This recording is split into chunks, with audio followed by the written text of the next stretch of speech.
మాటలు వలె చక్కగా కూర్చబడి దిగబట్టబడిన మేకుల వలెనే ఉన్నవి. అవి ఒక్క కాపరి వలన అంగీకరింపబడినట్టున్నవి. ఇదియోగాక నా కుమారుడా, హితోపదేశములను వినుము. పుస్తకములు అధికముగా రచించబడిను, దానికి అంతము లేదు. రాజ్యతం విస్తారముగా విద్యాభ్యాసం చేత దేహమునకు ఆయస్కరం. రాజ్యం మహాపరిశుద్ధుడవు, మహాగరుడవు, ముల్లోకాలకి చక్రవర్తివైన మా తండ్రి, మరి నీ పాద పద్మముల యందు మరల మమ్మల్ని అందరినీ విధముగా కూర్చి మరి ఈ 2వ నెలలో ప్రవేశపెట్టినందుకు వందనాలు తండ్రి. మరి నీ ఆవరణము అందరికీ దీవెనకరముగా ఆశీర్వాదకరముగా అనుగ్రహించండి. మరి మాటలను మేము ధ్యానం చేస్తుండగా మాకు కావలసిన ఆత్మీయ సంపత్తులను నీ పరిశుద్ధాత్మ సహాయం ద్వారా అనుగ్రహింపచేయండి. ఎవరికి ఏ మాటలు కావాలో అది నీకు మాత్రమే తెలుసు నా ప్రభువా. మా సమృద్ధిని ఎక్కడ ఆధారం చేసుకోకుండా నీ దైవ చిత్తానికి మేమందరము చక్కగా లోబడుతూ దైవ చిత్తానుసరమైన మాటలు అందరినీ కూడా ఎంతగానో బలపరుస్తూ ఉంటాయి. అట్టి మాటలను మా అందరికి అనుగ్రహించమని యేసుక్రీస్తు వారి పేరిట ప్రార్థించి స్తుతించి వేడుకుంటున్నాము తండ్రి. ఆమేన్, ఆమేన్. మంచిది. మరి పిల్లల దేవుడిని స్తుతించుట మరి మనందరికీ కూడా చాలా చాలా మంచిది. మరి మంచి కార్యక్రమాల్లో దేవుడు ఎప్పుడు ఉంటానే ఉంటాడు. తన పిల్లలైన వారికి ఎప్పుడు కూడా మంచి మాటలు తండ్రి చెప్పాలని, నా బిడ్డలు ఎప్పుడు నా యొక్క అడుగు జాడల్లో ఉండాలని తండ్రి యొక్క చిరకాలపు కోరిక. మరి ఇక్కడ జాగ్రత్తగా మనం లేఖన భాగమును ఆలోచన చేయవలసిన వారిగా ఉన్నాము. మరి ప్రియులారా, ప్రసంగి గ్రంథకర్త అంటే సొలొమోను గారు. మరి సొలొమోను గారు చిన్నవాడేమి మరి కాదు, చాలా జ్ఞాన సంపన్నుడు. ప్రియులారా, అన్నింటినీ ప్రియులారా వడకేసిన మంచి వ్యక్తి అన్నమాట. మరి ఈయన ద్వారా దేవుడు అనేకమైన విషయాలు రాయించి తన చివరి దినాలలో, మరి ప్రసంగి గ్రంథము చివరి దినాల్లో అంటే ఆయన చివరి దినాలు ఎవరికి, సొలొమోను గారికి చివరి దినాలలో మరి రాసిన గ్రంథమే ప్రసంగి గ్రంథము. జాగ్రత్తగా మనం ఆలోచన చేస్తే ఇందులో రాయబడిన ప్రతి పాఠము ప్రతి వ్యక్తిని ఏం చేస్తూ ఉంటుందని అంటే పిల్లరా ఆలోచింప చేస్తూ ఉంటుంది అన్నమాట. అంత లోతుగా అంత చక్కగా రాయబడిన మాటలు. మరి ఏమని ఆయన తెలియపరుస్తున్నారు అనేది మనం ఆలోచన చేస్తే పిల్లరా 12వ అధ్యాయము 11వ వచనంలో ఆయన అంటున్నారు, జ్ఞానులు. ఎవరంట? జ్ఞానులు. అంటే ఏకవచనమా బహువచనమా అంటే బహువచనాన్నే ఉపయోగిస్తున్నాడు. జాగ్రత్తగా వినాలి. మరి ఈయన ఎవరు? ఈయన కూడా జ్ఞానం కలవాడే. అయితే నేను ఒక్కటే జ్ఞానం కలవాడను అని అనడానికి ఇష్టపడక తనతో పాటు ఎవరిని కలుపుకుంటున్నాడు? అనేకులను కలుపుకుంటున్నాడు. మంచి మాట ఎవరు చెప్పినా దాన్ని ఏం చేయాలి? మనం కలుపుకోవాలి. మంచి మాట ఎవరు చెప్పినా దానికి మనం శిరస్సు వంచాలన్నమాట. అయితే ఇక్కడ సొలొమోను గారు మంచి మాటని తెలియపరుస్తున్నారు. జ్ఞానులు. ఎవరు జ్ఞానులు అవుతారు అనేది మనం ఆలోచన చేస్తే ప్రియులారా, లోకంలో రకరకాల జ్ఞానాలు ఉన్నాయి. రకరకాలమైన జ్ఞానాల ద్వారా ఎన్నెన్నో మనుషులు ఏం చేస్తున్నారని అంటే తయారు చేస్తున్నారు అనేక వస్తువులు. అనేకమైన పరికరాలు తయారు చేస్తున్నారు. మరి ఎన్నో పరికరాలు తయారు చేస్తున్నారు. ప్రపంచము రోజు రోజుకి ఒక కొత్త దాన్ని కనిపెడుతున్నారు. ఒక కొత్తది ప్రియులార సమాజానికి అందిస్తున్నారు.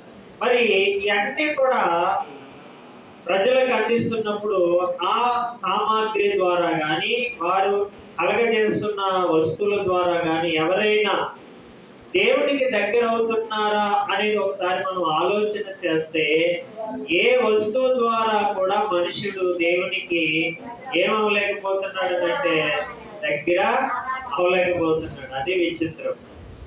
ఏంటి ఏదైనా ఒకటి కనబడుతున్నాము అని అంటే అది ఎవరికి దగ్గర అవ్వాలి? మెయిన్ రీజన్ ఏంటంటే దేవునికి దగ్గర అవ్వాలి. అప్పుడు అది దేవుని చేత చక్కగా నిలబడి ఉంటుంది ప్రియులారా. కానీ చిత్రం ఏంటంటే ఎన్నో రోజు రోజుకి ఎన్నో కొత్త కొత్తవి టెక్నాలజీ వస్తుంది, కొత్త ప్రియులారా ఎన్నెన్నో కనబెడుతున్నారు. అయితే ఏ వస్తువు కూడా మనిషిని దైవత్వం యొక్కకి ఏమాత్రం కూడా నడిపించలేకపోతుంది. ఇంకా ఆలోచన చేస్తే ప్రతి వస్తువు కూడా మనిషిని దేవునికి ఏం చేస్తుందంటే దూరమే చేస్తుంది తప్ప దగ్గరికి ఏమాత్రము చేస్తలేదు. అయితే సమాజం వారిని ఏమని పిలుస్తుందని అంటే జ్ఞానులు. ఏమని అంటుంది కదండి. ఏదో వస్తువు కనబడితే వాడిని ఒక జ్ఞాని అంటుంది, వాడికి ఒక నేషనల్ అవార్డులు ఇస్తున్నారు, ఒక గోగుల్ అవార్డు, ఎన్నో రకరకాలమైన అవార్డులు రివార్డులు ఇచ్చి వారిని ఏం చేస్తున్నారంటే ఆకాశం అంత ఎత్తులో ఎత్తేస్తున్నారు. వారు ఏమనుకుంటున్నారనంటే నేనే దేవుడిని అంటున్నాడు, నేనే గొప్పవాడిని అంటున్నాడు, ఇక నాకు మించిన వారు ఎవరు లేరని వారు ఏమైపోతున్నారనంటే ప్రియులారా పాతాళానికి పోతున్నారు. చూసారా, ఎప్పుడు కూడా మనుషుల చేత పొగడబడుతున్నాడు అంటే వాడు చచ్చాడని అర్థమవుతుందా మీకు? అర్థమవుతుందా? బైబిల్ గ్రంథంలో ఎలాంటి వారిని మనం చూస్తా ఉన్నాం. ఏ రోజు రాజుని కూడా ఏం చేశారని అంటే పొగిడి చంపేశారు. అర్థమైంది కదా? నీ అంత తోడు లేడు, నీ యొక్క ప్రసంగము నీ ఉపదేశము దేవుడు కూడా చెప్పలేడు అని ఎంతగానో వాడిని పొగిడి చంపేశారు అన్నమాట. అందుకే చాలా జాగ్రత్తగా మనం ఆలోచన కలిగి ఉండాలి. పొగిడారంటే నేను చంపారనే ఏంటి పగవాడు ఇప్పుడు కూడా ఏం చేస్తాడనంటే లెక్కలేనని ముద్దులు పెట్టి నేను ఏం చేస్తాడనంటే పాతాళానికి తోసేస్తా ఉంటాడు. కాబట్టి మరి చాలా జాగ్రత్తగా మనం ఆలోచించవలసిన వారిగా ఉన్నాం ప్రతి మాట కూడా. అయితే ఎన్నో ఈరోజు మనుషులకి చూడండి, ఎన్నాళ్ళు ఈ సెల్ ఫోన్ లేనప్పుడు ఎన్నో విషయాలు జ్ఞాపకాలు ఉంటాయి మనకి. అంటే మైండ్ చాలా షార్ప్గా పనిచేసేది. ఈ మొబైల్ వచ్చిన తర్వాత 7, 9 ఎంత అన్నా సరే చెప్పలేకపోతున్నారు. చెప్పగలుగుతారా? ఏంటి ఫోన్ లేనప్పుడు ఎవరి నెంబర్లైనా జ్ఞాపకం పెట్టుకునేవారు. చక్కగా ఒక 5, 6 ఏంటి చక్కగా జ్ఞాపకం ఉండేది. ఇప్పుడు భార్య నెంబర్ భర్తకి తెలియదు, భర్త నెంబరు భార్యకు కూడా తెలియదు.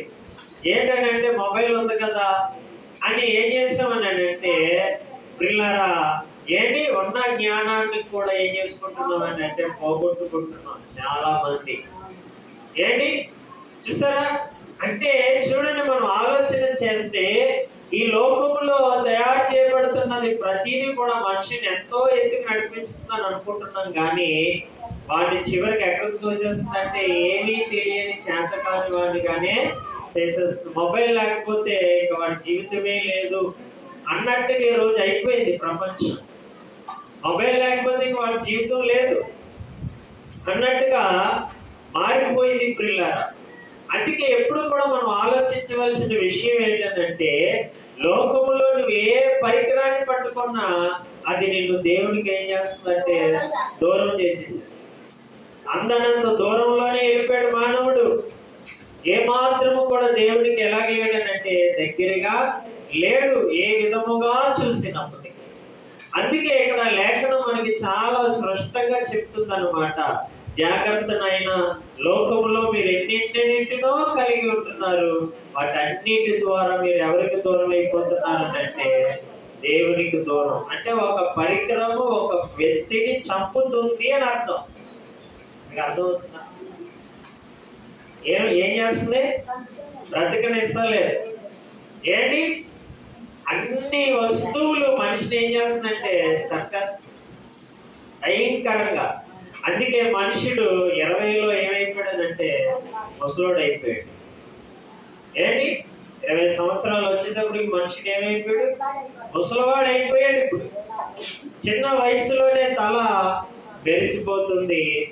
ఏంటి ఎముకల్లో సత్తువు లేదు, నరాల్లో ఏ మాత్రము కూడా సత్తువు లేని ఏంటి జీవ కణాలన్నీ, రక్త కణాలన్నీ, అన్నింటినీ హరించిపోతున్నాయి. రోజు రోజుకి ఒక రోజు పెరుగుతుందంటే మన బాడీలో ఎన్నవలసిన ప్రియులారా ఏంటి బలము కాస్త ఏమైపోతుందంటే ఈ లేనిపోని ఆహార పదార్థాలు తిని తిని తిని ఏమైపోయాడంటే మానవుడు ఏంటి అనగారిపోతున్నాడు. చూసారా విచిత్రం ఏంటంటే 4 రోజుల్లో ఇంట్లో తిని బయటికి వెళ్ళారు, అవునా కదా? ఇప్పుడు బయట తిన్నవాడు ఇంట్లో వచ్చి చేస్తున్నాడు. అంటే రోగం ఇప్పుడు ఎక్కడుంది? అర్థమవుతుంది కదా? ఇన్నాళ్ళు ఇంట్లో తిని బయటికి పోయేవాడు, ఏంటి ఏ రోగాలు ఉండేవి కాదు. కానీ ఇప్పుడు ఏమైందంటే బయట తిని ఇంట్లోకి వస్తున్న వల్ల ఉన్న రోగాలన్నీ వచ్చేస్తున్నాయి. అందుకే ఏది కూడా మనిషిని ఏం చేయలేకపోతుందనంటే బ్రతికించలేకపోతుందని ఇక్కడ భక్తుడు ఒక విశేషమైన సంగతిని ఏం చేస్తున్నాడు అంటే తెలియపరుస్తున్నాడు. ఆ మాటనే మనం చాలా జాగ్రత్తగా ఆలోచన చేయవలసిన వారిగా ఉన్నాము ప్రియులారా. ఏంటా మాట అనేది మనం ఆలోచన చేస్తే జ్ఞానులు అంటున్నాడు. ఎవరండి మీరు? జ్ఞానులు. ఏంటి జ్ఞానులు? జ్ఞానులు ఏం చెప్తారు మనకి అనేది మనం ఆలోచన చేస్తే ఒకసారి సామెతల గ్రంథములో ఏంటి ప్రారంభ అధ్యాయంలో ఒక మంచి మాట మనకు కనబడుతుంది. సామెతల గ్రంథము ప్రియులారా ఏంటి మొదటి అధ్యాయము 5వ వచనాన్ని చదువుదాం. చూడండి 4వ వచనం చదువుదాం. చూడండి జ్ఞానము లేని వారికి బుద్ధి కలిగించుటకును, చూడండి యవనాలకు తెలివియు వివేచనయు పుట్టించుటకును తగిన సామెతలు. జాగ్రత్తగా ఆలోచించాలి. ఇక్కడ మనం ఏంటి గ్రంథకర్త మనకి బోధ చేయాలనుకుంటున్న మాటలు ఏంటంటే ఎవరైనా సరే అందరము కూడా యవన ప్రాయంలో నుండి ప్రాయానికి వచ్చాం. ఏంటి అందరికీ బాల్యం ఉంటుంది, వృద్ధాప్యము కూడా ఉంటుంది. అయితే ప్రతి దశలోనూ వినవలసిన మాటలు ఏదైనా ఉన్నాయనంటే అది జ్ఞానులు చెప్పే మాటలు మాత్రమే. అది ఏ వయసుకి అనేది ఒక వయసుకి పరిమితమైనవి కావు. ఏ వ్యక్తి అయినా ఇంకా చెప్పాలనంటే తల్లి గర్భముతో ఉన్నప్పుడు కూడా ఎవరి మాటలు వినాలి?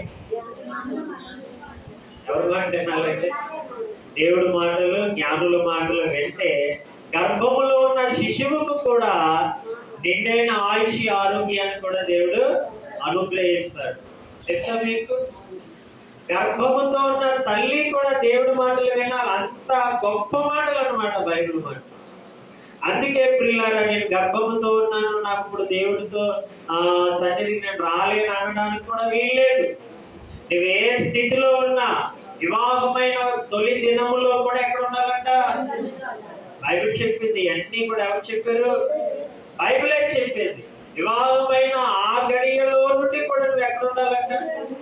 అంతేగాని నాకు వివాహం అయింది ఏంటి నేను కొద్ది దినాలు బయట ఉంటాను తర్వాత వస్తాను అనడానికి కూడా వీల్లేదు. ప్రతి ఒక్కరూ దేవుని మాటను ఏం చేయాలనంటే ప్రియులారా వినడానికి ఆసక్తిని చూపించాలి. అందుకే అంటున్నాడు జ్ఞానము లేని వారికి అంటున్నాడు. అమ్మ ఏం లేదు? జ్ఞానం ఎవరికి లేదు? ఎవరికి లేదు. జాగ్రత్తగా అంటున్నారా? ఎవరికి జ్ఞానము లేదు. మరి వారు చెప్పుకుంటున్న మాటలో జ్ఞానం అంటున్నారంటే ఏంటి? ప్రియులారా నిన్ను జాగ్రత్తగా వినాలి. నిన్ను దేవుని అంతకి నడిపించలేనిది ఏ మాటైనా అది జ్ఞానం కాదు. అని మనుషులు ఏమనుకుంటాడంటే అది జ్ఞానం అనుకుంటాడు. జ్ఞానము అనే అసలైన పరమార్థం ఏంటంటే అది నేను ఎవరి యొద్దకు నడిపించాలంటే దేవుని యొద్దకు, అంటే నీ తండ్రి దగ్గరికి నడిపిస్తేనే అది, దానికి పేరేంటంటే జ్ఞానం అని చెప్పబడుతుంది. లేకపోతే అది జ్ఞానం కాదు, అది అజ్ఞానం. నువ్వు నీ కోసం బ్రతికే మాటలు అవి, నీ కోసం నువ్వు ఆలోచించుకునే మాటలే తప్ప అది జ్ఞానం కాదు.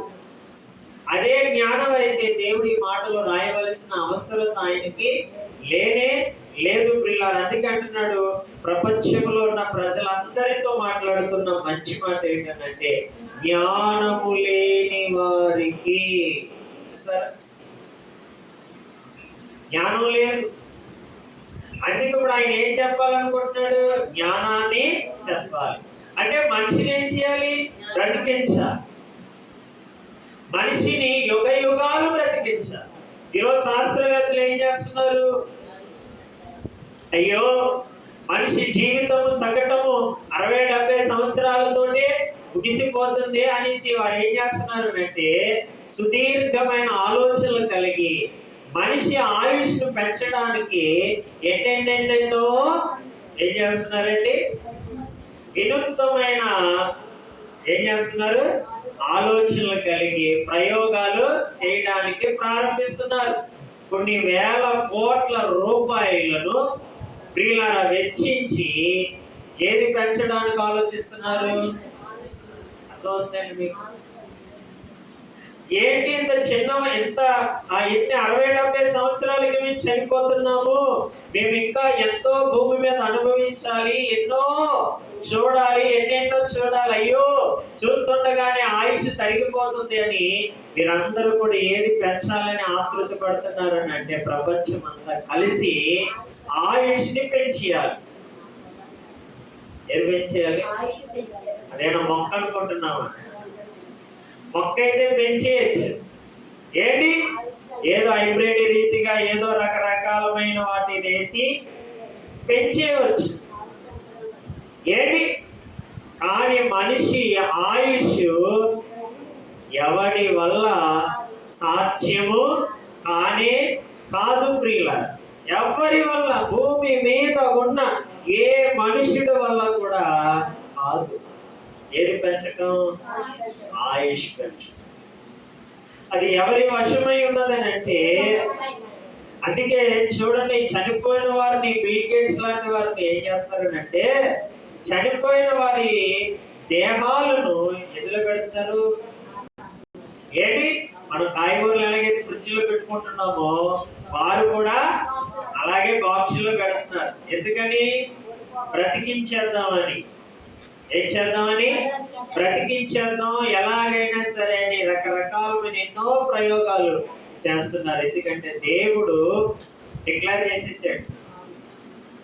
దేవుడు డిక్లేర్ చేసిన తర్వాత మరలా దాని జోలికి ఎవరు మనము వెళ్ళకూడదు. అంతే కదండి? ఇప్పుడు సూర్యుడి దగ్గరికి ఎవరు వెళ్ళలేరు అని తెలిసింది.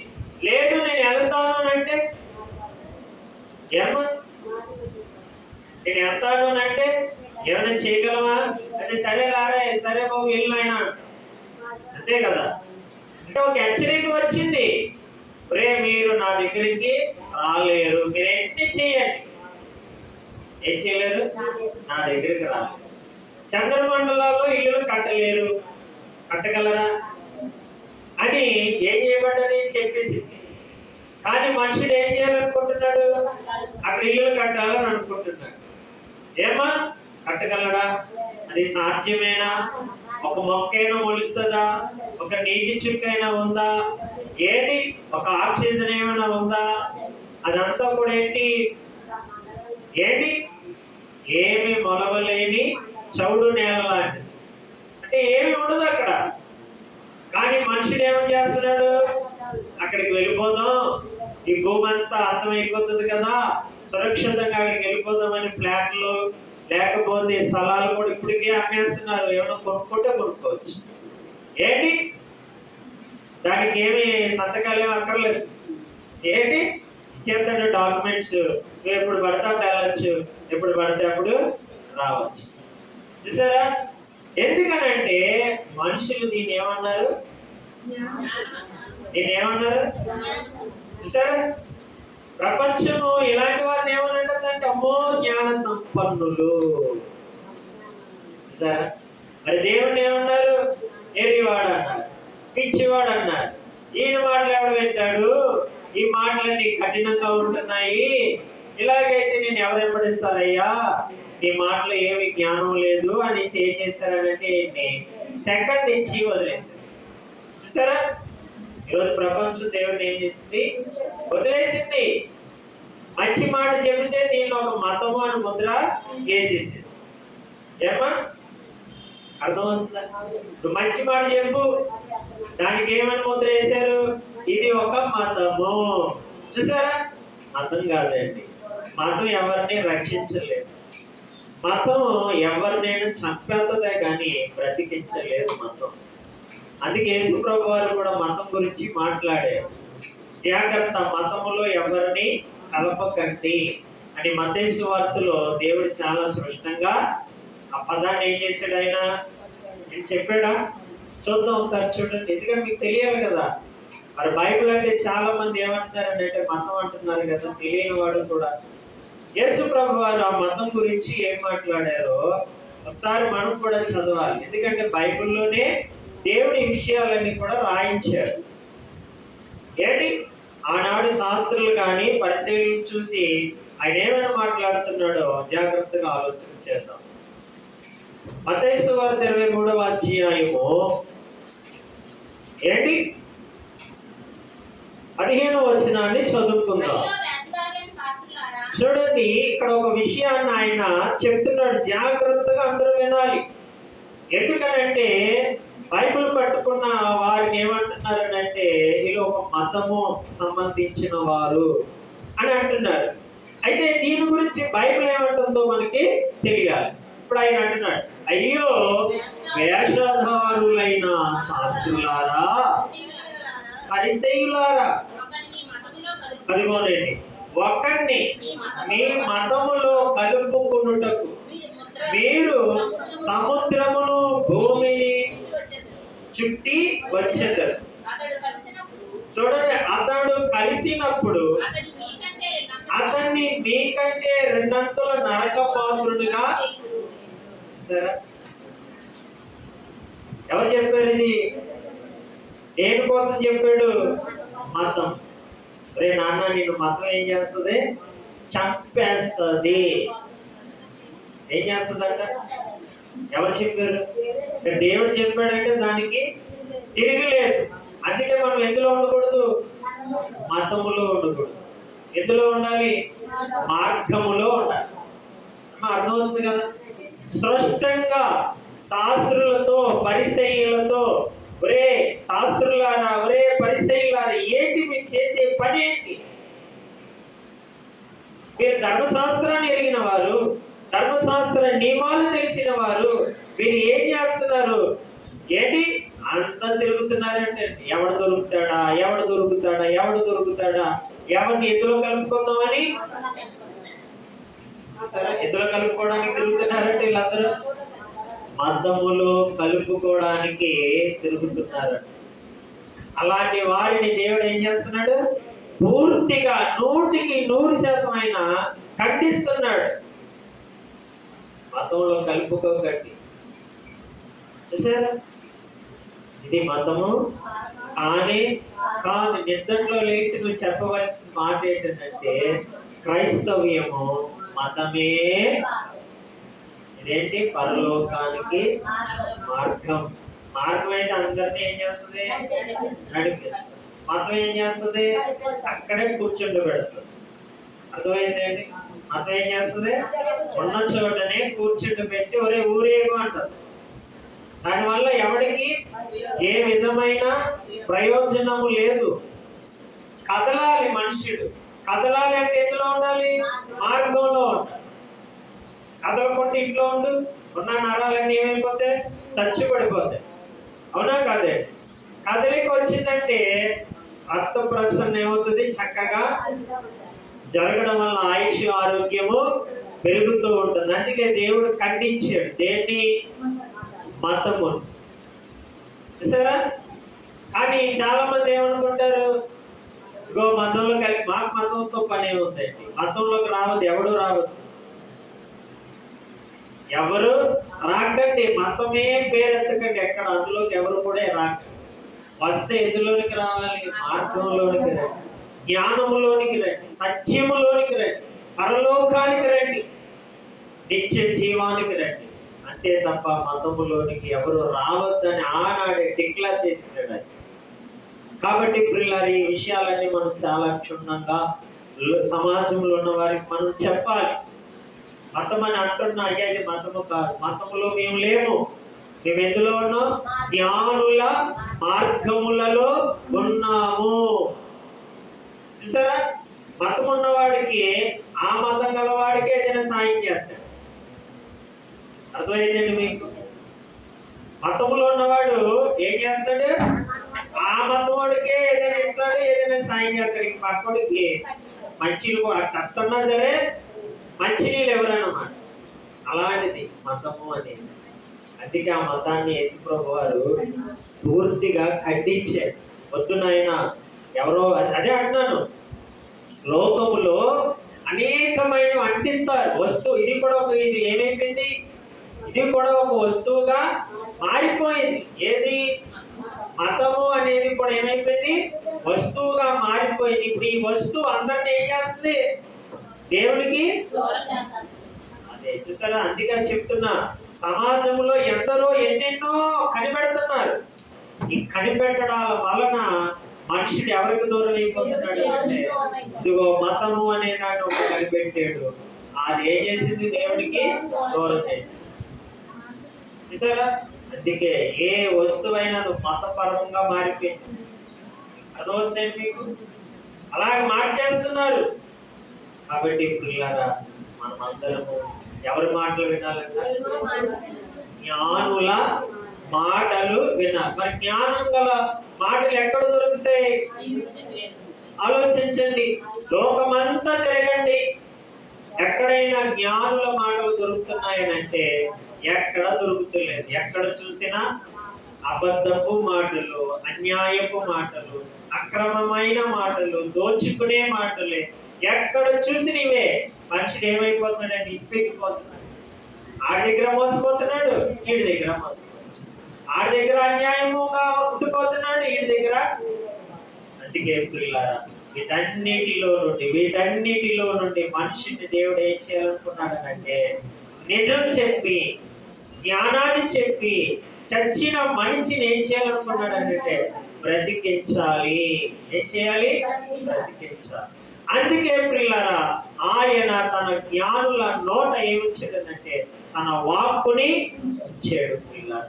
అందుకే ఇప్పుడు ఆ వాక్యము ఏమవుతుందని అంటే, వీధులలో ఏం చేస్తుందంట? సంత వీధులలో కేకలు వేస్తుంది.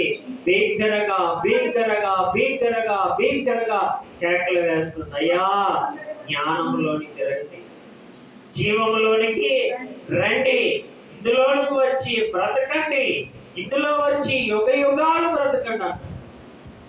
ఎదురునాలు వాళ్ళేమనుకున్నారు? మనిషి ఆయుష్ ఎంత పెంచుదాం అనుకున్నారు? ఏంటి 120, 150 సంవత్సరాలు చేద్దాం అనుకున్నారు. కానీ దేవుడు ఎంత ఇస్తానంటే, ఏమ్మా, మరణం అనే పేరే లేదన్నాడు. ఏది లేదు ఇంకా. చూసారా? ఎవరు గొప్పవాడు? నువ్వు ఇచ్చే ఆయుష్ ఎంత? 120 సంవత్సరాలు అనుకుందాం. చావడా? ఏమన్నా చావడా?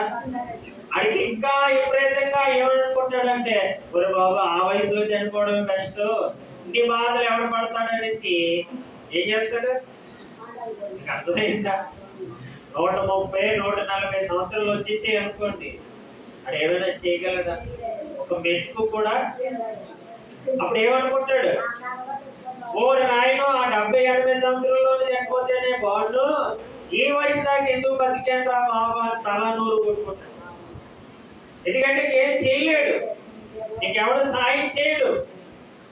చేస్తారా? ఎవడు ఏమి చేయడు. 60, 70 సంవత్సరాలు ఉండేని ఎవడు చేస్తలేదు. ఇంకా ఆ వయసు వస్తే ఇంకెవడు చేస్తాడు? ఏంటి? నీకు అర్థమవుతుందా? ఈరోజు చాలా వెరైటీలుగా చెప్తున్నారు తల్లిదండ్రులు. చూడడానికి కూడా చెప్పడానికి కూడా వింతగా మారుతున్నాయి. ఏంటి అలాంటి పరిస్థితుల్లోనికి సమాజము వచ్చేసింది. ఇంకా వచ్చేస్తుందని కాదు, వచ్చేసింది. అలాంటి భయంకరమైన పిల్లల సమాజంలో మనం ఉన్నాము. అందుకే మనం అందరం కూడా జ్ఞానం గల మాటలను పిల్లల వినడానికి ఏం చేయాలి? ఇష్టపడుతూ ఉండాలి పిల్లల. కాబట్టి మరి ఇక్కడ మనం చదివిన మాటని మరలా మనం ధ్యానం చేద్దాం. సామెతల గ్రంథము పిల్లల మొదటి అధ్యాయములో అదిగోండి, ఏమి లేదంట, జ్ఞానము లేదు. అన్నీ ఉన్నాయి, ధనం ఉంది, బలం ఉంది, ఆస్తులు ఉన్నాయి, అంతస్తులు ఉన్నాయి, అన్ని వగేరే వగేరే వగేరే అన్నీ ఉన్నాయి. ఏది లేదు? సరే, జ్ఞానం ఉంటే ఎవరి దగ్గరకు వస్తాడు? పరిగెత్తుకుని వస్తాడు. కానీ మనుషుడికి ఇప్పుడు దేంతో పని లేదు, జ్ఞానముతో పని లేదు, ధనముతో పని ఉంది, బలముతో పని ఉంది, అందముతో పని ఉంది, అన్నింటితో పని ఉంది. కానీ దేంతో పని లేదు అనుకున్నాడు? జ్ఞానముతో మాకు పని లేదు. అందుకే దేవుడు అంటున్నాడు, జ్ఞానము లేని వారులారా మీరు ఎంత కాలము జ్ఞానము లేని వారిగా బ్రతుకుదురు. సరే, ఎవరిని అంటున్నాడు అంటే చూడండి, జ్ఞానము లేని వారులారా మీరు ఇలాగే ఎంత కాలం గడిపేస్తారు? మీకు మరణం సమీపిస్తుంది, మరణం సమీపిస్తుంది. ఇలా ఎంతకాలం కాలాన్ని వెళ్ళబుచ్చుతారు అని దేవుడు ఏం చేస్తున్నాడు అంటే ప్రపంచాన్ని ప్రశ్నిస్తున్నాడు.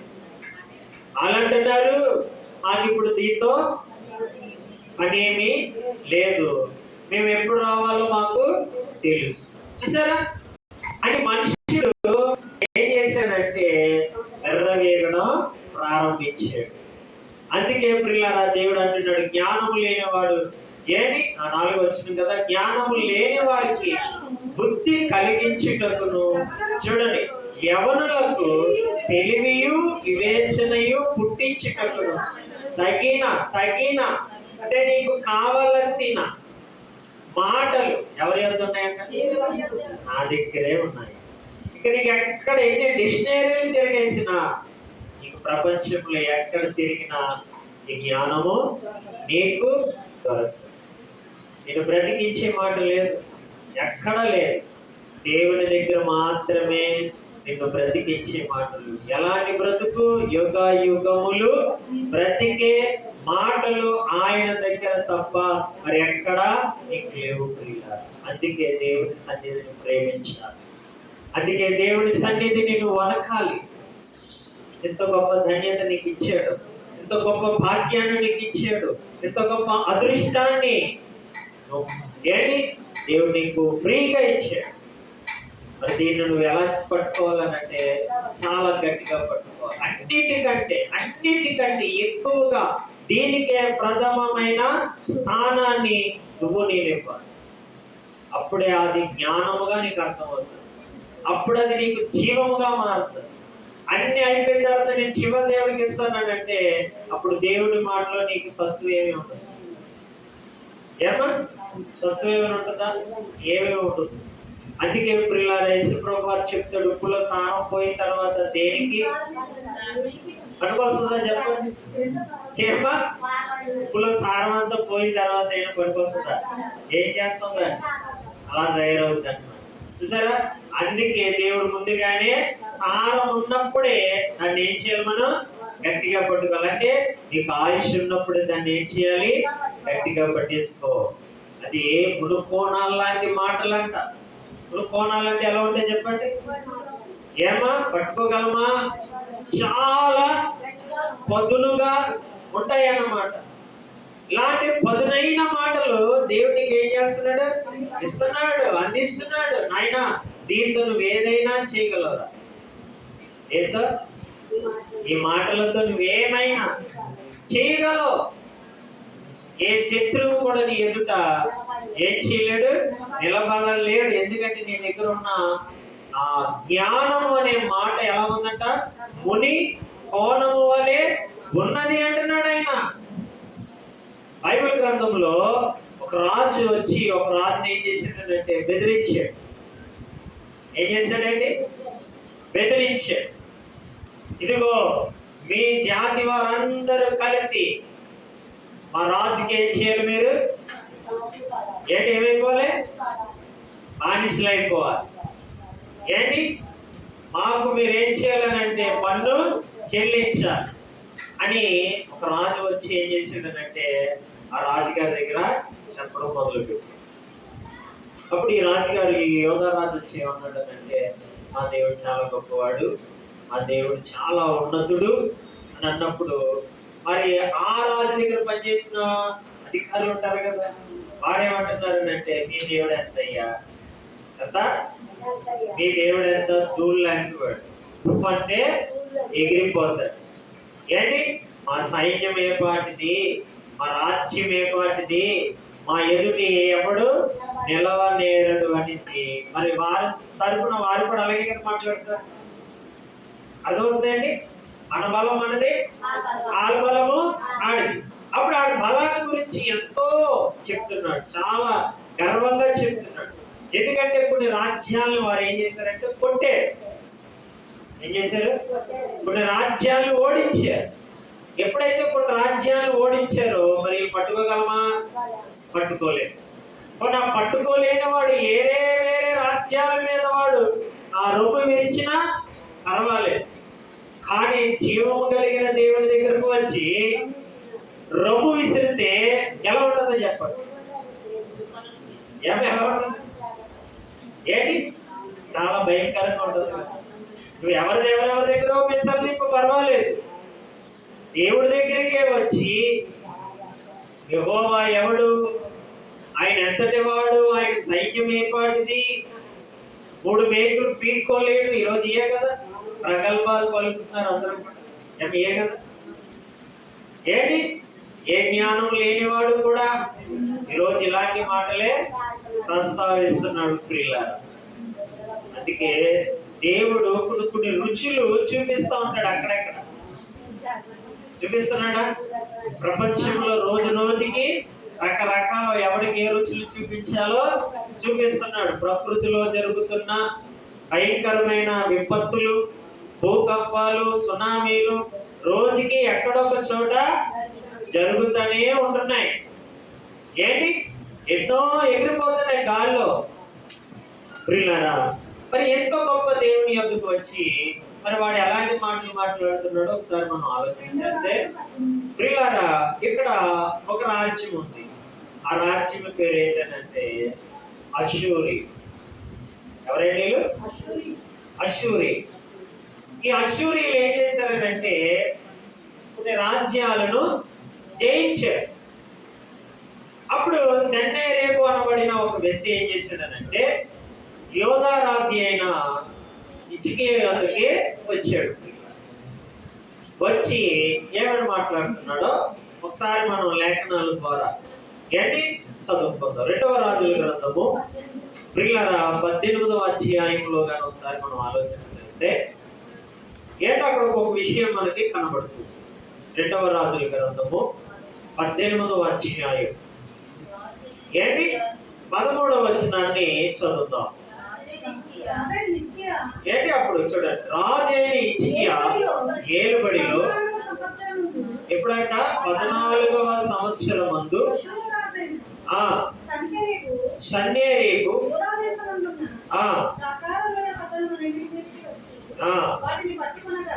ఏం చేయాలనుకుంటున్నాడు? వాటిని పట్టుకోవాలి. అంటే ఆయన రాజ్యాన్ని కూడా వశపరుచుకోవాలి, మా దాంట్లో కలిపేసుకోవాలి అని ఏం చేశాడనంటే యోధా రాజు అయిన హిజ్కియా వద్దకు వచ్చి ప్రియులారా చాలా ఏంటి విషయాలను తెలియపరచటము మనం చూస్తాం. అయితే ఇప్పుడు ఇతను చాలా విషయాలు చెప్తున్నాడు, మా దేవుడు చాలా గొప్పడు అనేసి హిజ్కియా అంటున్నాడు. అయితే తన దగ్గర ఉన్న వాడు ఏం చేస్తున్నాడు అంటే సన్హెరీబు అనబడిన ఏంటి మా రాజు చాలా గొప్పడు, మా రాజు చేతిలో ఎంతో మంది రాజులు ఓడిపోయారు, నువ్వేం చేయాలనంటే మాకు లొంగిపో, మాకు దాసోహం అయిపో, మా ఎదుటి శిరస్సు వచ్చే, నీ ప్రాణాలు ఏం చేయబడతాయి? కాపాడబడతాయి. నీ రాజ్యం కూడా బాగానే ఉంటుంది. అయితే ఇతను ఎంత మాత్రం కూడా ఏం చేయలేదని అంటే ఒప్పుకొనలేదు. మరి అప్పుడు వారు ఏం చేస్తున్నారు ఒకసారి మనం చదువుతాం. ఏంటి 32 వచ్చిన చదువుతాం. 18:32 చూడండి. అటు పిమ్మట అదిగోనండి, అటు పిమ్మట మీరు చూడండి చావక బ్రతుకున్నట్లుగా మేము వచ్చి మీ దేశము ఏంటి మీ దేశము వంటి దేశమునకు అనగా గోధుమలను ద్రాక్షారసములను ఆహారమును ద్రాక్ష చెట్లను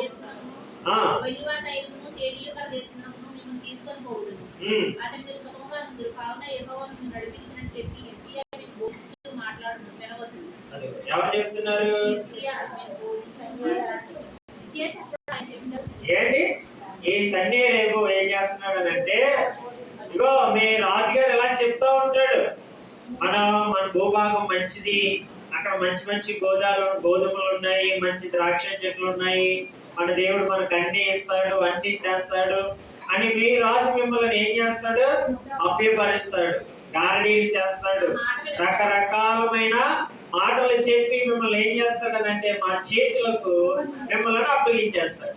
అప్పుడు మీరు మా చేతుల్లో చేస్తారు. కాబట్టి దయతలచి మీ రాజు ఏం చెప్పినా మీరేం మాత్రము ఏమంటున్నాడు? ఏమి అనకండి అని మాటలు మీరు ఏమి వినొద్దు అని ఏం చేస్తున్నాడు అనంటే మన ప్రజలైన వారితో, అంటే ఇశ్రాయేలు ప్రజలతో. సరే ఎలా ఉందండి? విచిత్రంగా లేదా? పరాయి వాడు వచ్చి ఎవరి పిల్లలకు చెప్తున్నాడు? చూసారా? ఈరోజు అలాగే మారిపోయింది. ఈరోజు సమాజం అలాగే అయిపోయింది. ఎందుకు మారిపోయింది? జ్ఞానం దగ్గర మనం అభ్యాసము చేయకపోవడం వలన. అర్థమవుతుందా మీకు? ఏంటి మనం ఎవరితో లేకపోవడం వల్ల? దేవునితో లేకపోవడం వలన దారిని పోయే ప్రతి దానయ్య గాడు మనకి ఏం చేస్తున్నాడు? ఎన్నెన్నో చెప్తున్నాడు. అర్థమవుతుందా మీకు? ఏంటి ఆ స్థితికి మనం ఏమైపోతున్నాం? దిగజారిపోతున్నాం. అన్నీ ఉండి మళ్ళీ బలం ఉంది, జ్ఞానం ఉంది, శక్తి ఉంది, ప్రపంచాన్ని శాసించే దేవుడు ఉన్నాడు, అన్నీ ఉన్నాయి. కానీ ఎవరి దగ్గరికి వెళ్ళిపోతున్నాం? ఎవరికి లోపైపోతున్నాం? అన్యజనులకు. సరే ఒక వింతగా మారిపోయాము. సరే అందుకే అంటున్నాడు దేవుడు, జ్ఞానుల మాటలు మనల్ని ఏం చేస్తాయంటే బ్రతికిస్తాయి. బ్రతికిస్తాయండి. అందులో ఉండాలి మనం. మన స్థాయి అది, మన రేంజ్ అది. దేనికి పడితే దానికి లొంగిపోయి, దేనికి పడితే దానికి అలిగేసి, దేనికి పడితే దానికి దేవుడికి దూరం అయిపోయేది కాదు భక్తి అంటే. నమ్మకం, రోషం, దైవత్వంలో అనువనువు నువ్వు బలవంతుడిగా, బలాజ్యుడిగాని కనపడాలి తప్ప ఎక్కడ ఏ పరిస్థితుల్లో కూడా ఏమవ్వకూడదు. బలహీనుడు అయ్యావా, ఇదిగో ఇలాంటి సండే రేపు లాంటి వాడు, ఇలాంటి వాళ్ళు కోట్ల కొలది వచ్చి మీకు ఏం చేస్తారనంటే ఇలాంటి హితోపదేశాలు చేస్తారు. అంటే ఇలాంటి మాటలు చెప్పి మిమ్మల్ని పక్కకే లాగేస్తారు. ఈ దేవుడు ఏం చేయలేదయ్యా. ఇప్పుడు చూడండి ఏమంటాడు వాడు, అదిగో మీ రాజు మీకు చెప్పే మాటలు ఏం చేయదు.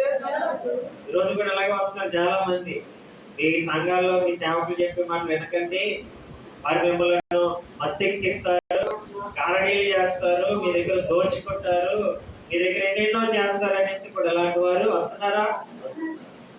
ఏంటి ఇక్కడ మనం వచ్చింది మనిషిని మహిమపరచడానికి రాలేదు. దేవుడు మన జీవితాలను, బ్రతుకులను మార్చినందుకు వస్తున్నాం. అంతేనండి, మనుషుల కోసం వస్తున్నాం. ఎవరికి మనం దాసులము? ఎవరికైనా దాసులమా? ఎవరికి మనము దాసులము కానే కాదు. ఎవరికి దాసులం? ఆయనకు మాత్రమే. నువ్వు కొట్టినా, తిట్టినా, ఏం చేసినా ఆయనే మాకు సర్వం. ఏంటి మెసవా? వేయి. ఎంతకాలం వేస్తావు? ఏంటి ఎంతకాలం కొడతావు? కొట్టు. మాకంటే మా పితరులు అంటే ఏం చేయబడ్డారు? దెబ్బలు తిన్నారు, నమ్మములతో పోయబడ్డారు, వస్త్రాలు లేవు, ఏమీ లేవు. అయినా ఎవరు పట్టుకుని ఉన్నారు? అదే రీతిగా మనం బ్రతకడానికి ఇష్టపడాలి. అయితే ఇప్పుడు వీడు వచ్చి అంటున్న మాట చూడండి.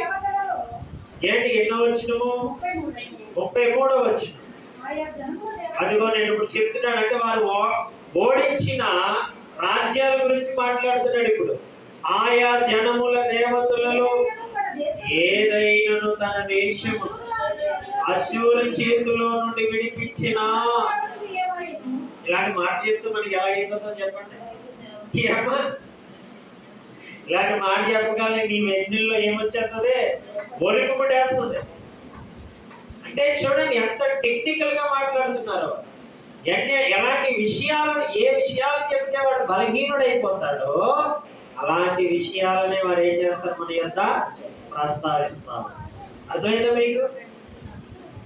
మీరు కొట్టేసే మాటలు చెప్పడాడు, మిమ్మల్ని పడగొట్టే మాటలే వారు చెప్తారు. అందుకే లోకం చాలా ప్రమాదకరమైనది. లోకం చాలా ఎలాంటిదని అంటే ఎంతైనది. ఏంటి? జాగ్రత్తగా ఉండాలి, కన్నులు తెరించాలి, హృదయం గ్రహించాలి అన్నింటినీ. అంటున్నాడు ప్రియులారా, ఆయా జనముల దేవతలలో ఏదైనను తన దేశము అశూరు చేతిలో నుండి విడిపించునా. చూడండి పేరు చెప్తున్నాడు. హామాతు దేవతలు ఏమాయను, అర్పాదు దేవతలు ఏమాయను, సపార్వాయిము దేవతలు ఏమాయను, ఏనా ఇవ్వా అను వారి దేవతలు ఏమాయను, షోమ్రోను దేశపు దేవత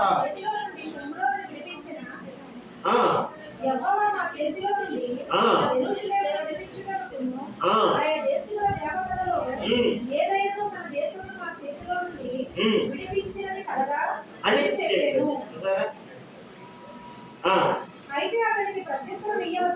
చూడండి, అయితే అతనికి ప్రత్యుత్తరం ఇవ్వద్దని రాజు సెలవిచ్చి ఉండుటచ్చేత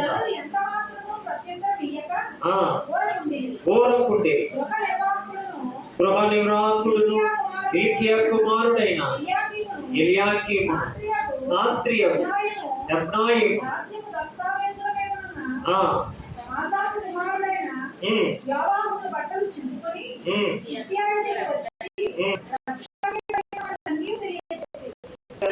ఎవరు ఈ యొక్క ప్రియులారా యెహోవాను ఏం చేశాడట? ఈ మాటలన్నీ, అంటే రబ్బాకే పలికిన మాటలన్నీ విని ఆయన ఏం చేసుకున్నాడు? అంటే అవమానకరమయముగా చేసుకున్నారు. అంటే ఇలాంటి వినకూడని మాటలు విని, ఇంకా ఎందుకంటే వారు అధికారంతో వచ్చారు, బలముతో వచ్చారు, ఏమీ చేయలేని స్థితిలో ఉన్నారు. మరి ఏమీ చేయలేని స్థితిలో ఉన్నప్పుడు ఏం చేస్తారు? బట్టలు చిప్పుకుంటారు. చూసారా? అయితే ఈ మాట తర్వాత రాజుగారికి చెప్పగల రాజు కూడా ఏం చేస్తాడు అంటే ఆయన కూడా బట్టలు చిప్పించుకుంటాడు. ఏం చేసుకుంటాడు? అంటే మరి ఏ ధైర్యంతో వచ్చేస్తున్నారు? మనం పట్టే అంత ధైర్యం లేకుండా ఇలాంటి మాటలు అలకలేరు కదా. వారి దగ్గర ఉన్న సత్తా చాలా ఎక్కువగానే ఉందనేసి చూసారా? అక్కడ ఆయన బట్టలు చిక్కుకున్నాడు, ఇక్కడ రాజుగా అయినప్పుడు బట్టలు చిక్కుకొని పిల్లారా ఇప్పుడు ఎవరి మీద ఆధారపడ్డారు? దేవుడి మీద ఆధారపడ్డారు. ప్రవర్తించాడు, యెషయా ప్రవర్తించాడు. అయ్యా ఇదిగో ఆ రబ్బాకి పలికిన మాటలు, ఆ షన్నేరేపు పలికిన మాటలు, ఇగో వారు ఏయో రాజ్యాన్ని జయించారంట, ఎందరెందరో దేవతలను ఏంటి ఓడించారంట. మరి ఆ విషయాలన్నీ మా ప్రజలతో చెప్పారు. మేము బలహీనులము కాకుండానట్లు అయ్యా మా పక్షాన ఉండి ఏం చేయాలంటే దేవునికి ఏం చేయమన్నారండి? విజ్ఞాపన చేయండి అయ్యా అని ప్రియులారా ప్రవర్తికి చెప్పుకుంటాడు. ఎవరు? ఏంటి? హిజ్కియా రాజు చెప్పుకుంటాడు. అయితే యుద్ధం ఎలాగో జరుగుతుంది. యుద్ధానికి వచ్చేసరికి ఏంటి? ఎవరు? అష్షూరీయులు. ఎవరి మీదకి? ఇశ్రాయేలు మీదకి. ఏం చేశారు అంటే దేవుడి మీదకి ఏమొచ్చారు? యుద్ధాన్ని ప్రకటించేశారు. అయితే వీళ్ళందరికీ భయం, ఎందుకంటే ఎన్నో రాజ్యాలను జయించేసాం వీళ్ళంతా అని ఒక పిల్లల నిశ్చింతగా ఉన్నారు. ఎవరు? అష్షూరి. అయితే దేవుడు ఏం చేశాడు? దేవుడు ఏం చేశాడు? ఒక వింతనే చేశాడు. ఇశ్రాయేలు యుద్ధం చేయలేదు అక్కడ. ఎవరు?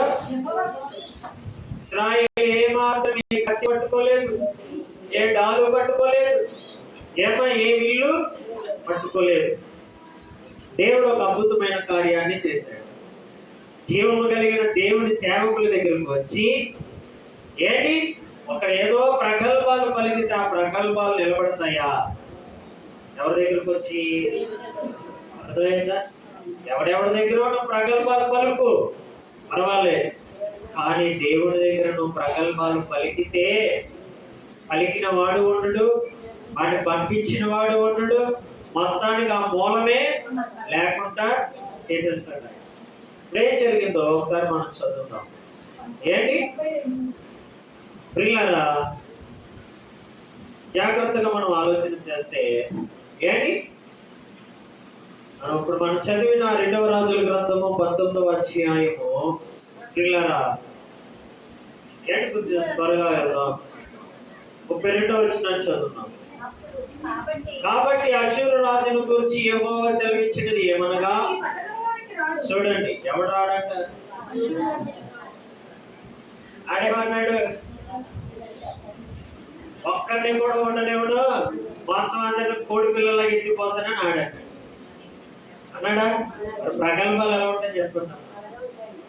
ఏమంటే ఏం చేస్తారు? ఎంత ధీటుగా చెప్పాడు, ఎంత గట్టిగా చెప్పాడు. ఒక్కొక్కడికి ఏంటంటే నరం దిగిపోయే ఇశ్రాయేల్లో ఉన్నవారు అందరికీ, రాజుగారికి కూడా దిగిపోయే నరాలు, ప్రవర్తకి కూడా బలహీనుడు అయిపోయాడు. ఎందుకంటే అంత బలంగా మాట్లాడాడు. ఏ దేవత ఏది మా ఎదుట నిలబడగలిగింది చెప్పండి మీరు? ఏ రాజ్యం నిలబడింది? అందరినీ తొక్కుకుంటూ వచ్చేసామంటున్నాడు. అయితే పిల్లారా దేవుడు అంటున్నాడు ఏంటి ఆ మాట చూడండి, ఆ మాట చదవం కానీ 32వ వచనంలో ఏంటి అంటున్నాడు దేవుడు.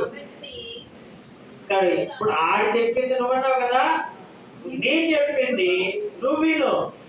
ఇది ఎలాంటి మునుకోనమో, ఇది ఎంత సాఫ్ట్ గా ఉండదో ఈ ఒక్క మాట నువ్వు వినయ్యా అని దేవుడు చెప్తున్నాడు పిల్లరా. కాబట్టి అష్షూరు రాజును గురించి యెహోవా సెలవిచ్చినది ఏమనగా, వాడు ఏ పట్టణంలోనికి రాడు, దాని మీద ఒక్క బాణమైన ప్రయోగింపడు, ఒక కేడమునైనా దానికి కనపరచు, దాని ఎదుట. చూసారా ఏమైపోతాడు? చేత కాని ఒక దద్దముగా మారిపోతాడు. ఎవరు? ఏ రాజు? అష్షూరు రాజు. చిన్నోడు కాదు. ఏమా చిన్నోడు కాదు వాడు. ఎన్నో రాజ్యాలు జయించిన వాడు. దేవుడు ఏమంటున్నాడు వాడిని? ఒక్క బాణం. ఏ బాణం? ఒక్క బాణం వాడు వేస్తే మేము ఓడిపోయినట్టే అన్నాడు. ఒక్క బాణం కూడా వాడు వేయలేడు. తర్వాత ఒక్క కేడమును కూడా ఎత్తి చూపించలేదు నేను వస్తున్నానని. సరే దేవుడేంటి ఈ పక్కన ఉన్నవాడు చిన్నవాడు కాదు, నీలో ఉన్నవాడు గొప్పవాడు. అందుకే ఆయన అందరికంటే అధికుడు. ఆయన ఎదుట మనం వంగాలి, మోకరించాలన్నాడు. అందుకే ప్రతి మోకాలు నా ఎదుట వంగిపోవాలి. వాడు రాజా రారాజా ఎప్పుడైనా సరే. ఎందుకంటే దేవుడేంటి ఏదో దారిని పోయే దానయ్య మాటలు కాదు. ఇది లోకాలు పుట్టక ముడిపే ప్రియులారా ఆయన తెలుసు, అన్ని ఎరిగిన వాడు. ఆయనకి ఎవడు నేర్పగలడు ఏదైనా. అందుకే ప్రియులారా దేవుడి మాట అంటే మనందరిలో భయం పుట్టాలి, బడుగు పుట్టాలి. ఎంత మాటలు వినే ధన్యత అసలు మనకుందా చెప్పండి. ఒక్క మాటలు అడిగితే మనకి కనీసం బైబిల్ తెరవడానికి కూడా ఏమాత్రం ఎటు చూసినా లేదు. అది రోజున ఈ జీవము కలిగిన మాటలన్నిటినీ చెప్పుకోవడానికి, చదువుకోవడానికి, వినడానికి, నడవడానికి, అందులో జీవించడానికి ఎన్ని విధాలుగా నీకు నాకు ఆధిక్యతని ఉచితంగా ఇచ్చేసాడో చూడండి. అందుకనే ఆయన రక్తం అంత పవిత్రమైనది. యాగతులన్నీ దేని వల్ల వచ్చే మనకి? ఆయన రక్తము వలన మాత్రమే. తెలుసా మీకు? ఆయన రక్తము వలన మాత్రమే అన్ని మనకు దొరికాయి. అందుకే ప్రియులారా, ఇప్పుడు చూడండి ఏం చేశాడు. ఏం కట్టలేడంట, ఒక టెంట్ కూడా వేయలేడంట వాడు. తెలిసిగా టెంట్లు వేస్తారు, ధర్నాలు చేసి ఏమేస్తాం, టెంట్లు కడతామా? అలాంటి ముట్టడి దెబ్బ ఒక్కడైన ఎవడు కూడా ఒక నాటుడు. చూడండి, అన్ని పలికిన వాడే ఎందులోకి రాలేదంట.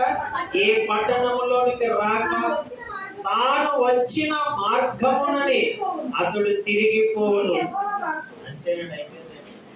సింపుల్ గా చెప్పాడండి. ఎవరు అంత అరుచుకొని చెప్పాడు. అన్ని దేవతల్ని ఎంతమందిని అన్ని చేసేసా అన్నాడు. అంత అరుచుకొని చెప్పాడు. దేవుడు సింపుల్ గా 2 మాటల్లో తేల్చేసాడు. అడు రాడు, ఒక బాణం వేయడు, ఏంటి ఒక కేడుని ఎత్తలేడు, ఒక టెంట కట్టలేడు, చివరికి వాడి పట్టణంలోనికే అడుగు కూడా పెట్టలేడు అని. చాలు, అందరికి ఏమొచ్చింది? ఏమొచ్చింది? మనోధైర్యం, మనోబలం. ఎవరి వల్ల? అది. అందుకే ఎప్పుడు దేవుడి మాటని ధైర్యపరుస్తాం. నువ్వెంత బలహీనుడు అయినా ఆయన మాట వినడం నేర్చుకో. నువ్వెంత బలహీనుడు అయినా ఒకసారి వాక్యాన్ని చదవడం నేర్చుకో. నీలో 1000 ఏనుగుల బలం వచ్చేస్తుంది, ఆటోమేటిక్గా వచ్చేది. అయితే ఆ మాటను హృదయపూర్వకంగా చదవాలి, వినాలి, అంగీకరించాలి. ఏదో కోడికెళ్ళినట్టుగా 5-4 అక్షరాలు చదివేసి 4-5 కంఠాసనం చేస్తే కుదరదు. దాన్ని ఏం చేయాలి? హృదయంలో ఉండిపోవాలా మాట. అంత బలమైనగా ప్రియులారా దాన్ని పట్టుకొని ఉండాలి మనం. అప్పుడే ఆ మాట నీలో కార్యసిద్ధి కలగజేస్తుంది. ఎవడో చేయక్కర్లేదు నీకు. చూసారా? అప్పుడు చూడండి ఏం చేయబడ్డదు. ఏంటి 34వ వచనములో, అదిగోనండి, నా నిమిత్తము నా సేవకుడైన దావీదు నిమిత్తమును నేనే పట్టణమును ఏం చేస్తాను? కాపాడి రక్షించెదను. చూడండి, ఆ రాత్రియే, దేవుడు పలికిన ఆ రాత్రియే యెహోవా దూత బయలుదేరి అష్షూరు వారి దంటు పేటలో జొచ్చి 185,000 మంది హతము చేసెను. ఉదయమున జనులు లేచి చూడగా సరే అంత చక్కగా పడుకున్నారు. ఎవరు? ఇశ్రాయేలు ప్రజలు ఎలా ఉన్నారు? నెమ్మదిగా, సుఖముగా ఏం చేశారు? దేవుడికి అప్పగించి సురక్షితంగా ఉన్నారు. ఒక్క దూత, ఎన్ని దూతలు వచ్చాయి? ఒక్క దూత, సంహార దూత వచ్చి 185,000 అంటే 15,000 తక్కువ 2 లక్షల మందిని ఏం చేయబడ్డారు? ఆరాటే. ఎవరి వల్ల? అందుకే ఆయన మాటలు ఎలాంటివంట? ములు కోణాలు ఎవరినైనా సరే ఏం చేయగలదు? ఏంటి? హతము చేయగలదు. నిన్ను బ్రతికించేది ఎదుటి వాడిని ఏంటి? పడగొట్టే జీవము కలిగిన మాట. అందుకే ఆయన మాటలు, అందుకే మాటలు జ్ఞానుల మాటలు. ఈ జ్ఞానుల మాటలు అందుకే దేవుడు రాయించాడు. ఈ జ్ఞానుల మాటలు మీరు వినండి, మీరును బ్రతుకుదురు. ఈ మాటలు మీరు చేర్చుకోండి, మీరు కూడా జీవించేదురు. అందుకే ప్రియులారా అంటున్నాడు ఆయన, జ్ఞానం లేని వారిలాగా. యవనులకు అందరికీ ఏంటి? దీంట్లో ఏం చేయాలంటే నువ్వు పాండిత్యం. ఇందులో ఏం చేయాలి మనం? నువ్వు వృద్ధి చేసుకోగలవు. అంటే దేవుళ్ళు నువ్వు వృద్ధి చెందాలి, మహావృద్ధుడు అయిపోవాలి. కాబట్టి ప్రియులారా మనం అందరం కూడా జీవము కలిగిన దేవుడి మాటలో ఉండడానికి ఏం చేయబడాలి? అందుకే ఒక్క కాపరి వాళ్ళు ఎంతమంది అండి? ఆ ఒక్క కాపరి ప్రభు అయిన యేసు క్రీస్తు వారి వలన ఈ మాటలన్నీ కూడా ఏం చేయబడ్డాయి? చేర్చబడ్డాయి. ఒక్క చోట చేర్చబడి తర్వాత మేకుల వలె దిగగొట్టబడినవి. ఏం చేశారు చూసారా? ఈ మేకులు ఏం చేయబడ్డాయి? మన దేవుని మందిరములో ఏం చేయబడ్డాడు? దిగ్గొట్ట అంటే మందిరంలో నాటబడిపోయాం. అంటే ఒక చోట ఏదైనా ఒక పరికరాన్ని మనం గోడకు పెట్టాలంటే దానికి ఏమి వేయాలి? ఒక సేల్ అంటాం, లేక ఒక మేక. అప్పుడు అది వేసినప్పుడు ఎలా ఉంటుంది? దానికే స్థిరముగా ఉండిపోతుంది. అలాగే ఇప్పుడు జ్ఞానుల యొక్క మాటలు మేకులు లాంటి మాటలు దేవుని మందిరములో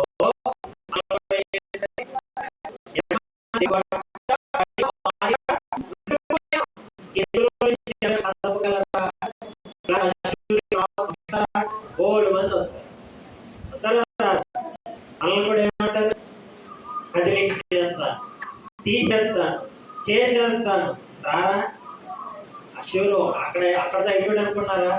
లేదు, మన బ్రతుకున్నంత కాలం ఏదో ఒక అశూరు రాడా.